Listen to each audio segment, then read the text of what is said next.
Hello guys, today we start chapter 3 क्या निराश हुआ जाए। मेरा मन कभी कभी बैठ जाता है। समाचार पत्र में ठगी, डकैती, चोरी, तस्करी और भ्रष्टाचार के सामान भरे रहते हैं। वो बोल रहे हैं कि ऐसे मेरा मन बैठ जाता है कि ऐसा समाचार पत्र में हम पढ़ते हैं कि चोरी, भ्रष्टाचार, ऐसे समाचार भरे रहते हैं और वो प्रत्यारोप का कुछ ऐसा वातावरण बन गया है कि लगता है देश में कोई ईमानदार आदमी ही नहीं रह गया। हर व्यक्ति संदेह की दृष्टि से देखता है। जो जितने ही ऊंचे पद है उनमें उतने ही अधिक दोष दिखाए जाते हैं।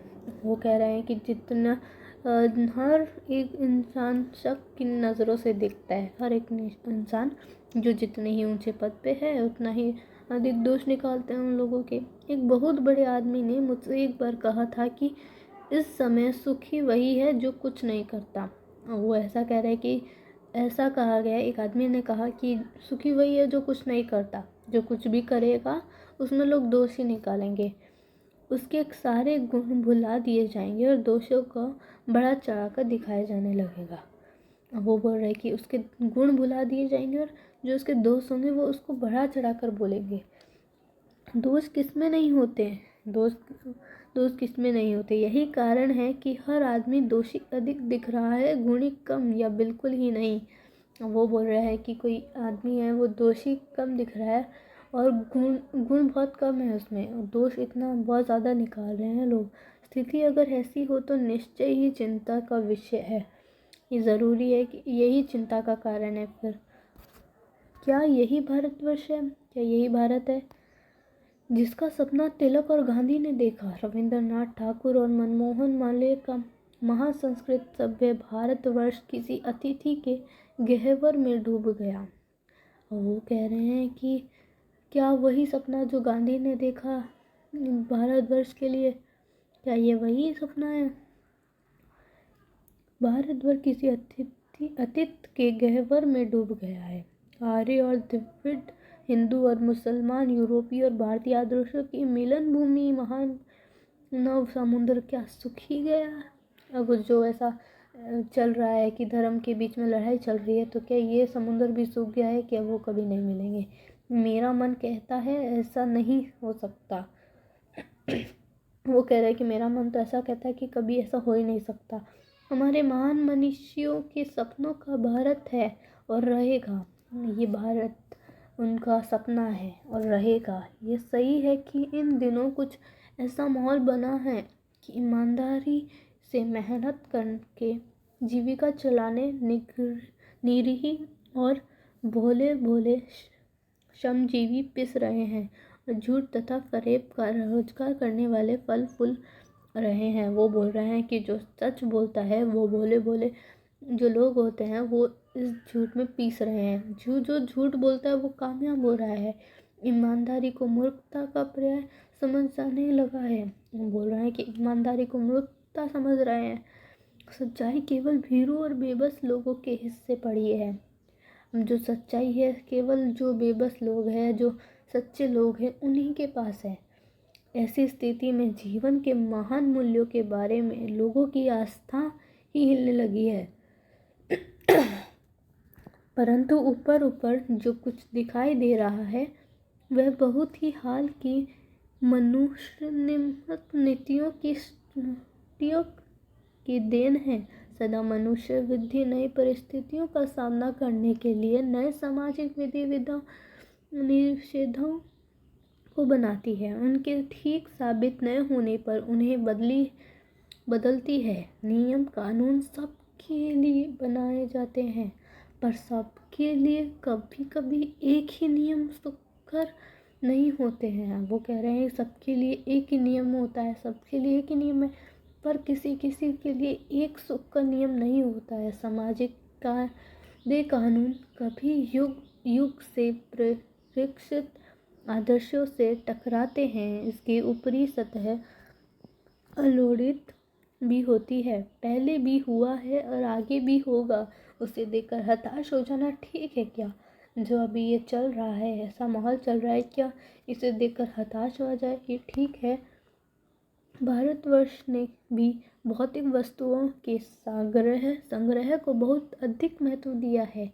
भारतवर्ष ने जो ऐसी चीज़ें हैं बहुत महत्व दिया है, संग्रह को बहुत महत्व दिया है। उसकी दृष्टि से मनुष्य के भीतर जो महान आंतरिक तत्व स्थित भाव से बैठा हुआ है वही चरम और परम है। लोभ, मोह, काम, क्रोध आदि विकार मनुष्य में स्वाभाविक रूप से विद्यमान रहते हैं, पर उन्हें प्रधान शक्ति मान लेना और अपने मन तथा बुद्धि को उनकी के इशारे पर छोड़ देना बहुत निकृष्ट आचरण है।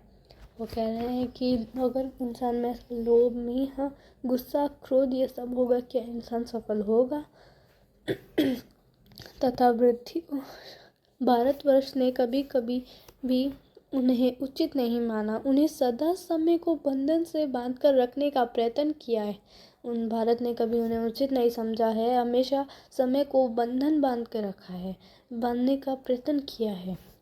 परंतु भूख की उपेक्षा नहीं की जा सकती है। वो बोल रहे हैं कि भूख की उपेक्षा नहीं करी जा सकती, बीमार के लिए दवा की उपेक्षा नहीं की जा सकती, गुमराह को ठीक रास्ते पर ले जाने के उपायों की उपेक्षा नहीं की जा सकती। हुआ यही है कि इस देश के कोटि कोटि दरिद्र जनों की हीन अवस्था को दूर करने के लिए ऐसे अनेक कायदे कानून बन गए हैं।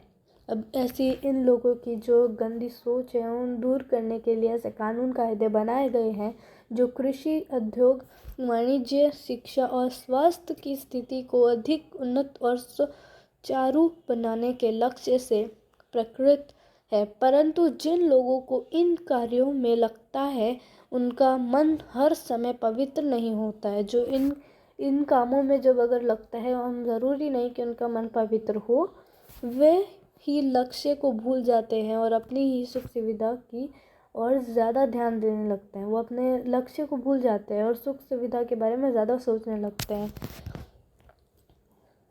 व्यक्ति चित्त सब समय आदर्शों द्वारा चालित नहीं होता। जितने बड़े पैमाने पर इन शास्त्रों में मनुष्य की उन्नति के विधान बनाए गए हैं, उतनी ही मात्रा में लोभ, मोह जैसे विकार भी वितरित हैं। जैसे ऐसा ऊंचा नाम होता है लोगों का, वैसे भी लोभ और मोह को भी दिया गया है कि वो बहुत बड़ा नाम है, विस्तृत होते हैं।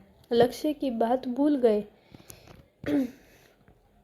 आदर्शों को मजाक का विषय बनाया गया और समय को दकियानुसी मतलब पुराने ख्याल वाले मान लिया जाता है। परिणाम को जो होना था वह हो रहा है। ये कुछ थोड़े से लोगों के बढ़ते हुए लोभ का नतीजा है, परंतु इससे भारतवर्ष के पुराने आदर्श और भी अधिक स्पष्ट रूप के महान और उपयोगी दिखाई देते हैं। भारतवर्ष सदा कानून के धर्म के रूप में देखता आ रहा है। आज एक कानून और धर्म के अंतर कर दिया गया है। अब ऐसा बोल रहा है कि भारत और धर्म और कानून का अंतर कर दिया है भारतवर्ष में। धर्म को धोखा नहीं दिया जा सकता, धर्म को धोखा नहीं दिया जा सकता, कानून को दिया जा सकता है। यही कारण है कि लोग धर्म भीरू है। अब वो धर्म के साथ है, वे कानून की त्रुटियों के लाभ उठाने में संकोच नहीं करते। अब जैसे चोरी ये सब करने में कोई संकोच नहीं करते, कमी, गलती या फिर ये सब करने में कोई संकोच नहीं करते हैं। लेकिन इस बात की पर्याप्त प्रमाण खोजे जा सकते हैं कि समाज के ऊपरी वर्ग में चाहे जो भी होता रहा हो, भीतर भारतवर्ष अब भी वह यह अनुभव कर रहा है कि चाहे ऊपर कुछ भी हो, वर्ग में चाहे कुछ भी हो, पर अभी भी भारत यह अनुभव कर रहा है कि धर्म कानून से बड़ी चीज़ है। अब भी सेवा, ईमानदारी, सच्चाई और आध्यात्मिकता के मूल्य बने हुए हैं। और वो बोल रहे हैं कि अभी भी सच्चाई बाकी है। वे दब अवश्य गए हैं लेकिन नष्ट नहीं हुई है। वो बोल रहे हैं कि सच्चाई ये सब नष्ट नहीं हुई, अभी बाकी है, बची हुई है। आज भी वह मनुष्य से प्रेम करता है, महिला का सम्मान करता है। वो बोल रहे हैं कि आज भी मनुष्य से प्यार करता है, प्रेम करता है, महिला का सम्मान करता है, झूठ और चोरी को गलत समझता है, दूसरे को पीड़ा पहुंचाने का पाप समझता है। हर आदमी अपने व्यक्तिगत जीवन में इस बात का अनुभव करता है। हर आदमी इस बात का अनुभव करता है। समाचार पत्रों में जो भ्रष्टाचार के प्रति इतना आक्रोश है, वह यही साबित करता है कि हम ऐसी चीज़ों को गलत समझते हैं और समाज से उन तत्वों की प्रतिष्ठा कम करना चाहते हैं जो गलत तरीके से धन या मान संग्रह करते हैं। दोषों का पर्दाफाश करना बुरी बात नहीं है। बुराई यह मालूम होती है कि किसी के आचरण में गलत पक्ष को उद्घाटित करने समय उसमें रस लिया जाता है और दोषोद्घाटन को एकमात्र कर्तव्य मान लिया जाता है।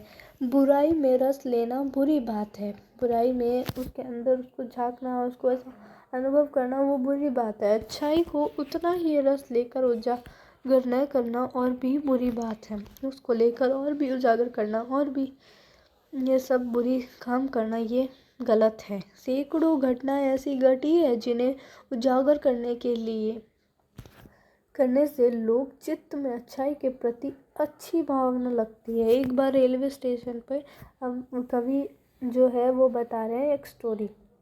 एक बार रेलवे स्टेशन पर टिकट लेते हुए गलती से मैंने 10 के बजाय 100 रुपये का नोट दिया और मैं जल्दी गाड़ी में आकर बैठ गया। वो बोल रहे कि रेलवे स्टेशन में मैं बैठा था, मैंने टिकट के 10 रुपये दिए, 10 के बजाय मैंने 100 रुपये दे दिए।